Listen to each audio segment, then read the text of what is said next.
Bienvenidos al podcast de la Academia Testec. Estamos felices de tenerte aquí porque estás a punto de aprender algo nuevo sobre distintas áreas industriales y así aumentar tu conocimiento y nivel profesional. Bienvenido a este segundo episodio del podcast de Academia Testec.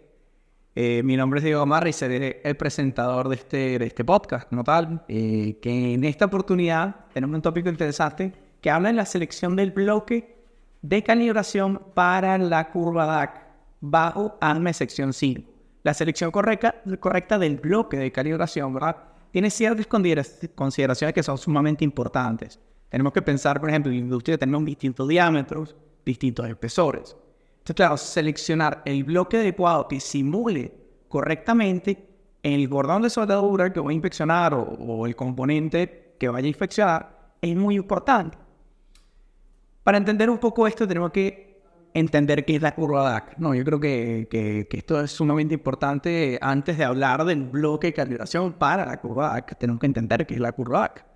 Entonces, por sus siglas en inglés, se llama DAC, D-A-C-I. Esto significa Distance Amplitude Correction. Si lo traducimos en inglés al español, ¿verdad? Es la curva de distancia, amplitud, o la curva de corrección de amplitud y distancia, ¿ok? De distancia, amplitud. Entonces, ¿qué quiere decir? Hay una variación o hay un comportamiento entre la profundidad del defecto a la distancia que se encuentra y la amplitud que genera la señal.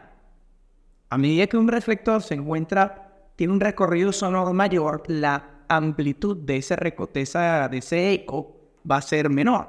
Si pensamos en el curso de ultrasonido a nivel 1, esto sucede luego en el campo cercano, no campo lejano, vamos a tener ese comportamiento de caída exponencial, ¿no? Pero esta curva DAC como tal sumamente interesante se grafica, como ya dijimos, por la presencia de reflectores del mismo tamaño a distintas amplitudes y simplemente se plotea, se grafica ese comportamiento. Entonces, claro, esto es sumamente interesante a la hora de hacer evaluaciones, porque realmente la curva DAC ¿para qué no funciona? No funciona básicamente para la inspección y evaluación de discontinuidades. Y con esto vamos a poder saber, en función de la sensibilidad que nos esté dando nuestra curva DAC, si pasa o no pasa un criterio de aceptación.